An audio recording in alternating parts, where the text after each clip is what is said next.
Pemirsa, pasukan pengibar bendera pusaka atau Paskibraka giat berlatih untuk tampil sempurna pada acara kemerdekaan Republik Indonesia di Istana Merdeka esok hari.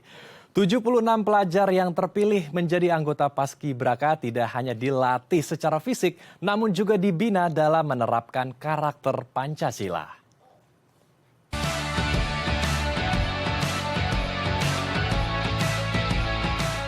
76 para pelajar SMA terbaik dari 38 provinsi di Indonesia terpilih menjadi pasukan pengibar bendera pusaka nasional 2023. Mereka terpilih setelah melewati seleksi ketat yang dilaksanakan di masing-masing daerah, mulai dari daerah Jawa, Kalimantan, Sumatera, hingga Papua.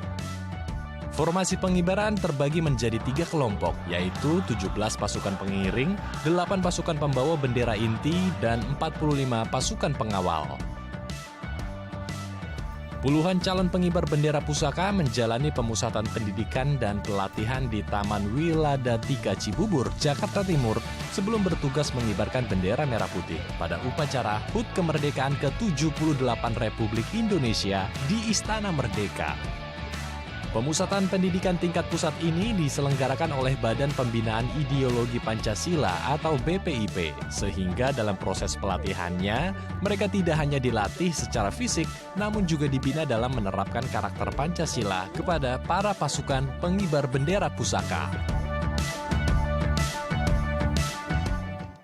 Ya, untuk membahasnya lebih lanjut kita telah terhubung langsung dengan Ibu Rima Agristina selaku Deputi Bidang Pengendalian dan Evaluasi BPIP. Lalu ada pula Al-Fatir Ryan Pratama, anggota Paskibraka Nasional 2023. Kita langsung sapa satu persatu narasumber kita. Saya ke Ibu Rima terlebih dulu. Selamat siang Bu Rima, Assalamualaikum, apa kabar? Selamat siang, Waalaikumsalam warahmatullahi wabarakatuh. Alhamdulillah, sehat walafiat semuanya. Alhamdulillah. Saya juga akan menyapa anggota Paskibraka kita, Mas Fatir di sana. Apa kabar Mas Fatir? Assalamualaikum Mas. Waalaikumsalam, alhamdulillah sehat di sini. Baik, semua dalam keadaan sehat ya. Saya ke Ibu Rima terlebih dulu. Bu, esok hari akan dilaksanakan pengibaran bendera ya, Sangsaka Merah Putih akan dikibarkan oleh teman-teman Paskibraka. Sejauh ini bagaimana persiapan kita mulai dari gladi kotor hingga gladi bersih? Ya, kemarin semuanya alhamdulillah berjalan dengan lancar, baik gladi kotor maupun gladi bersih, dan adik-adik yang sudah dikukuhkan menjadi Paskibraka kemarin di hadapan Bapak Jokowi semuanya semakin semangat karena pada saat gladi bersih juga dihadiri langsung oleh Bapak Presiden Republik Indonesia. Dan persiapannya kami hari ini sudah mempersiapkan seluruh pakaian serta atribut dan juga sudah mengatur supaya adik-adik bisa tepat waktu tiba bersiap di Istana Merdeka Jakarta. Demikian. Baik, jadi persiapan sudah di atas 90% ya, bisa dikatakan 99% ya, malah. Tinggal besok performnya di Istana Merdeka ya. Saya ke Fatir, adik kita nih, yang menjadi anggota Paskibraka luar biasa. Fatir, ini kan satu kali seumur hidup ya, kamu bisa menjadi pasukan pengibar bendera pusaka di Istana Merdeka. Di hadapan langsung dengan RI1 Presiden Joko Widodo, ini luar biasa sekali. Gimana perasaan kamu terpilih menjadi anggota Paskibraka, Fatir? Saya sangat bangga ya, dan juga saya sangat berterima kasih atas restu dan doa dari orang tua serta keluarga besar, seluruh keluarga besar yang ada di Aceh maupun Banda Aceh. Mengenai persiapan kami di sini, kami sudah melakukan persiapan dari jauh-jauh hari, dari Taman Rekreasi Wilada 3 sampai dengan latihan gabungan dan juga gladi kotor 2 dan juga gladi bersih. Rasanya tuh saat gladi bersih kemarin sangat tidak menyangka karena dihadiri dengan kurang lebih ada 80% petinggi-petinggi negara seperti Bapak Jokowi, Bapak Kapolri, dan juga Bapak Panglima, serta menteri-menteri lainnya. Jadi pada saat kami melaksanakan tugas pada gladi bersih kemarin itu, sangat rasanya tuh kayak gak nyangka karena itu memang benar-benar seperti pelaksanaan waktu itu, dan juga kami melaksanakannya dengan cara yang terbaik dan akan melakukan yang terbaik untuk 17 Agustus nantinya. Demikian. Baik, kalau boleh tahu kamu posisinya di bagian apa? Karena kan pasukan pengibar bendera ini kalau tidak salah dibagi dalam 3 kelompok ya. Kamu di bagian yang mana, Fatir?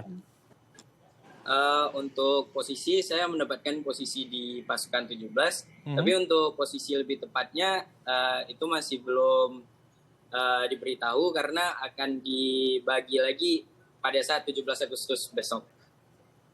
Baik. Kalau begitu saya ke Ibu Rima ya. Ibu Rima, posisinya apakah memang seperti itu diberitahunya mendekati hari H atau memang sebetulnya sudah ada susunan sebelumnya yang sudah ditetapkan atau seperti apa Bu? Agar teman-teman kita, adik-adik kita anggota Paskibraka bisa lebih maksimal saat menjalankan tugasnya esok hari. Ya, terima kasih. Jadi adik-adik memang dilatih dari awal sejak di pemusatan pendidikan pelatihan dengan berbagai formasi. Semua berkesempatan untuk bertugas sebagai pembentang, pengibar, maupun sebagai pembawa baki dan juga sebagai serpihan di berbagai posisi. Nah, pada saat 17 Agustus nanti pagi-pagi baru diumumkan mana yang akan bertugas pagi dan yang akan bertugas sore, dan di situ masih ada perubahan-perubahan siapa yang bertugas di formasi 17 dan di formasi 8. Jadi tujuannya adalah memang adik-adik semuanya bersiap dan memiliki kompetensi yang sama untuk melaksanakan tugas pada posisi apapun. Dan adik-adik ini semuanya sudah menyatukan diri sebagai satu pasukan, sehingga mereka sudah punya kesatuan perasaan ya untuk bisa melaksanakan tugas ini sebaik-baiknya sebagai satu jiwa dan satu kekompakan di dalam melaksanakan tugas. Jadi mereka siap untuk ditugaskan di dalam posisi apapun. Dan memang baru diumumkannya pada 17 pagi dini hari sebelum melakukan persiapan akhir masuk ke daerah persiapan di lapangan Istana Merdeka. Demikian. Oke, jadi ini menjadi sebuah tantangan ya bagi anggota Paskibraka untuk menyatukan frekuensi, menyatukan semangat kepada seluruh pasukan Paskibraka agar di hari H, kapanpun, dimanapun mereka bisa siap sedia menjalankan tugas yang sangat mulia ini ya. Baik, saya ingin beralih sedikit ke masa karantina karena ini kan tidak sebentar mereka di karantina, lebih dari 1 bulan ya. Lalu bagaimana pertanyaannya menjaga kebugaran para anggota Paskibraka? Mereka kalau tidak salah juga berlatih dalam 1 hari ini lebih dari 8 jam. Bu Rima, bagaimana menjaga kebugaran tubuh mereka mulai dari obat-obatan, vitamin, pola tidur, dan makanan-makanan mereka agar esok hari mereka bisa menjalankan tugas mulia ini dengan maksimal, Bu Rima? Ya, mereka dilatih dengan satu kedisiplinan, dengan pengkondisian ya dari sejak mereka datang, diatur dengan pola makan, pola beraktivitas, juga pola beristirahat yang ditata oleh kami para penyelenggara dan pendukung Paskibraka, sehingga menjamin bahwa mereka memperoleh nutrisi yang cukup, kemudian juga stamina-nya baik pada saat melaksanakan tugas. Jadi untuk makanan juga kami ada ahli gizi tersendiri yang memastikan bahwa nutrisi ini diperlukan untuk setiap sesi makan. Dan kemudian juga adik-adik diberikan setiap pagi ada protein ya, baik berupa telur ataupun kacang hijau sebelum mereka melakukan olahraga pagi. Dan pada saat sesi-sesi di luar latihan, kami juga menghadirkan psikolog untuk adik-adik semua juga bisa berkonsultasi, dan juga mereka juga bisa mengadakan sesi dengan para pengasuh atau pamongnya untuk mengatasi berbagai kendala yang dihadapi atau perasaan-perasaan ya ketika melaksanakan keseharian tugas ataupun pelatihan di Taman Rekreasi Wiladatika. Jadi di dalam semua kegiatan kita atur sehingga ada suatu rutinitas kedisiplinan dan kita tingkatkan kualitasnya dengan melibatkan para ahli tadi, dari mulai ahli gizi, psikolog, kalau latihan juga ada fisioterapisnya, dan medisnya juga 24 jam menempel kepada adik-adik sehingga apapun yang dirasakan langsung kita segera bisa tangani, memastikan mereka pada kondisi yang siap untuk berlatih dan siap melaksanakan tugas. Demikian.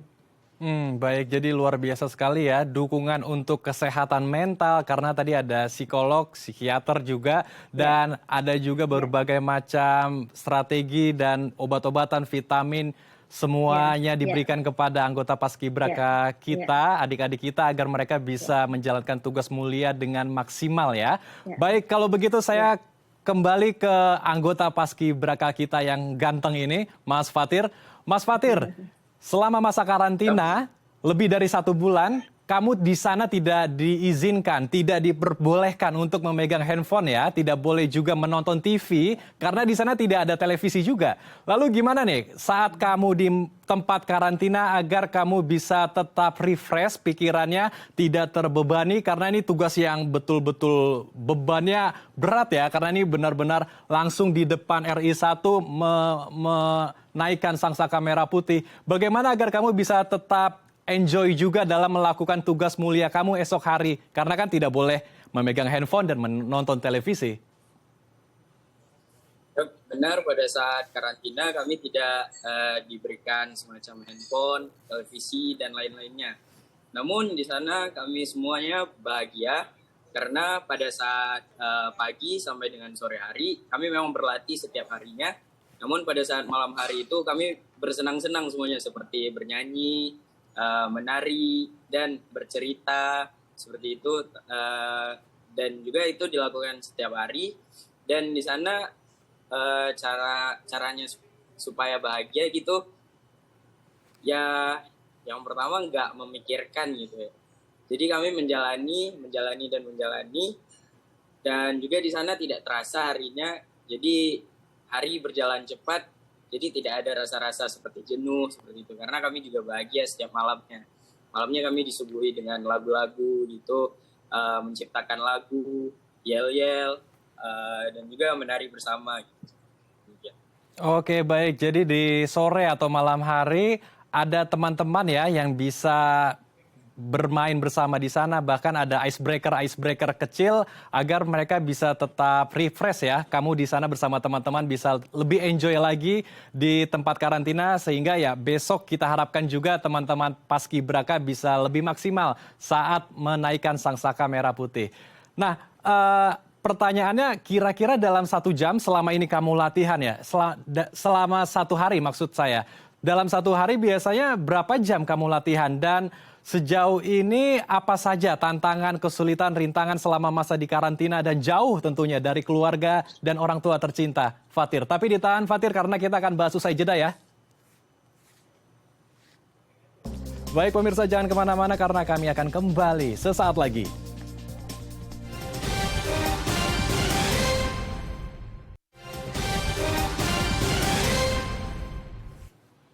Terima kasih pemirsa Anda masih bersama kami di Halo Indonesia. Kita akan melanjutkan diskusi hangat kita bersama dengan Ibu Rima dan Mas Fatir, anggota Paskibraka 2023. Saya ke Mas Fatir kembali. Mas Fatir, melanjutkan pertanyaan saya di segmen selanjutnya. Selama masa karantina dan kamu tidak boleh memegang handphone, tidak boleh memegang gadget kamu, dan tidak boleh menonton TV juga karena di sana tidak ada TV. Apa sebetulnya hambatan, tantangan, rintangan, apalagi kamu juga jauh dari orang tua ya. Apa saja sebetulnya kesulitan atau rintangan kamu selama masa karantina dan masa-masa pelatihan di sana? Baik, kalau untuk hambatan dan juga rintangan, mungkin hambatan-hambatannya itu dimulai dari hari-hari pertama, minggu-minggu pertama, karena masih masa penyesuaian gitu kan. Jadi masih ada rasa-rasa ingat ke rumah, seperti rindu pada orang tua gitu. Namun pada saat masuk minggu kedua, itu sudah mulai berbaur dengan teman-teman. Jadi sudah sadar kalau yang kangen orang tua tuh bukan cuma saya gitu. Jadi semuanya punya hambatan yang sama. Jadi kami jalaninnya dengan gembira, jadi sehingga tidak ada rasa hambatan seperti rintangan seperti itu. Untuk dalam sehari itu kami melaksanakan, kalau dalam sehari itu kami bangun dari jam 4, mulai kegiatan dari jam 4, sholat subuh bagi yang muslim. Setelah sholat subuh kami melaksanakan olahraga pagi. Setelah itu makan pagi dan apel pagi. Nah, apel pagi ini untuk memulai kegiatan latihan kami sampai dengan siang hari nantinya. Pada saat siang hari kami isoma, makan siang sampai dengan 1:30. Istirahatnya sampai dengan 1:30. Dalam rangkaian istirahat itu kami juga diberikan waktu tidur, walaupun cuma 5 menit, tapi 5 menit itu sangat berharga bagi kami semua. Setelah itu kami mulai latihan kembali sampai dengan sebelum asar. Sebelum asar kami diberikan semacam snack dan istirahat sebentar sampai dengan sholat asar. Bagi yang muslim sholat asar. Setelah sholat asar kami melanjutkan latihan kembali sampai dengan pukul 5. Setelah pukul 5 kami melaksanakan apel sore untuk menutup kegiatan, dan setelah apel sore kami bersih-bersih semuanya. Bagi yang muslim sholat maghrib. Setelah sholat maghrib kami mulai lagi pemantapan seperti materi malam, dan juga ada bermainnya juga. Baik, jadi luar biasa padat sekali ya jadwal kamu di sana. Tetapi kembali lagi karena ada teman-teman di sana yang bisa menjadi sarana bertukar pikiran, menjadi sebuah keluarga baru juga ya. Sehingga kamu bisa menjalaninya dengan ceria dan enjoy di sana. Saya ke Ibu Rima. Ibu Rima, bagaimana cara menjaga semangat adik-adik kita yang menjadi anggota Paskibraka agar bisa sustain, agar bisa stabil semangat mereka sampai esok hari mengibarkan sangsaka merah putih? Apakah ada pembekalan tertentu yang diberikan kepada adik-adik kita, Ibu Rima? Ya. Ya, betul. Jadi kalau kemarin di awal ketika saat pelatihan mereka melakukan pembelajaran aktif dengan pembinaan ideologi Pancasila dari BPIP dan pemantapan nilai kebangsaan kerjasama BPIP dengan Lemhanas RI. Kemudian pada sesi pelatihan kami dengan pamong-pamong yang lebih terlibat untuk meningkatkan semangat adik-adik ya. Jadi kami mengecek apakah ada adik-adik yang diam saja atau ada adik-adik yang sedang murung ya. Itu kami yang proaktif menanyakan supaya mereka bisa tetap bersemangat dan juga memahami kegalauan dalam hati ya kalau ada yang sedang pikirannya ingat rumah atau misalnya rindu sama orang tua, itu kami selalu yang proaktif menanyakan kepada mereka supaya mereka tetap fokus ke dalam pelatihan dan juga tugas. Dan sekarang juga pada saat sesi sudah berpindah mendekat ke Istana Merdeka, ini kami semakin menguatkan hati mereka ya supaya tadi jiwa Korsa sebagai pasukannya bisa lebih baik lagi dan saling mendukung satu sama lain. Ada sesi tadi ya terbuka dengan psikolog, apapun yang dirasakan baik kegembiraan maupun kegalauan ataupun ketakutan dan sebagainya itu kami dengan psikolog ataupun ahli-ahli yang terlibat di sana. Juga untuk makanan kami juga mencoba menghadirkan makanan-makanan yang bisa membangkitkan selera mereka sehingga paling tidak mereka bisa rileks dengan acara makan, dan kemudian juga kami siapkan alat musik ya sehingga mereka kalau sedang ingin ada suatu suasana baru mereka bisa bermain musik, bernyanyi dengan semuanya seperti itu. Kami perkenalkan lagu-lagu dan sebagainya. Ada pembekalan sekarang ini juga sedang dilaksanakan protokol ya, table manner. Adik-adik juga bagaimana cara makan dengan aturan makan, resepsi dan sebagainya. Seperti itu. Oke, baik. Jadi berbagai aspek diberikan agar adik-adik kita yang menjadi anggota Paskibraka bisa menjalankan tugas mulianya esok hari. Tetapi begini, Bu Rima, adik-adik kita ini kan tergolong usianya masih muda ya. Lalu bagaimana menanamkan nilai-nilai atau semangat nasionalisme, kemudian menanamkan jiwa Pancasila kepada mereka agar mereka juga bisa lebih memaknai tanah air kita tercinta, karena saya dengar mereka ini tidak hanya mengemban tugas mulia menaikkan sangsaka merah putih, namun mereka juga menjadi duta Pancasila. Ini bagaimana Bu Rima? Ya, jadi pada saat pembelajaran aktif itu bukan pembelajaran aktif yang monoton berupa ceramah, tidak ya, tetapi mereka diberikan suatu pembekalan, kemudian setelah itu mereka mengaplikasikannya melalui permainan-permainan, melalui game-game yang menantang ya. mereka dibuat berkelompok, tapi mereka yang diharuskan adalah memahami apa makna dari permainan tersebut. Di situ ada pelajaran-pelajaran penting bagaimana menjaga Indonesia, betapa pentingnya menjaga konsensus terhadap 4 konsensus dasar berbangsa, Pancasila, UDNRI, kemudian Bhinneka Tunggal Ika dan NKRI, dan itu dilakukan melalui permainan. Jadi ada semacam permainan yang mereka sebutnya outbound ya, dan itu adalah upaya kita untuk menanamkan pemahaman mengenai materi pembinaan ideologi Pancasila dan juga pemantapan nilai kebangsaan dengan cara yang sesuai dengan usia mereka. Jadi mereka malah tertantang ya itu melaksanakan kegiatan-kegiatan ini, karena dengan melakukannya mereka kemudian menjadi lebih memahami dari setiap materi pembekalan yang diberikan, seperti itu. Baik, jadi mengadakan games sebagai sarana atau tools agar adik-adik kita bisa lebih memahami dan enjoy menerima input-input tentang kebangsaan dan nasionalisme. Baik, kita harapkan adik-adik kita yang menjadi anggota Paskibraka bisa membumikan nilai Pancasila dan esok hari bisa dengan maksimal, bisa dengan sukses menaikkan sangsaka merah putih. Terima kasih Ibu Rima dan Fatir telah berbagi waktu dan informasi bersama kami di Halo Indonesia. Assalamualaikum teman-teman. Waalaikumsalam warahmatullahi wabarakatuh. Terima kasih banyak.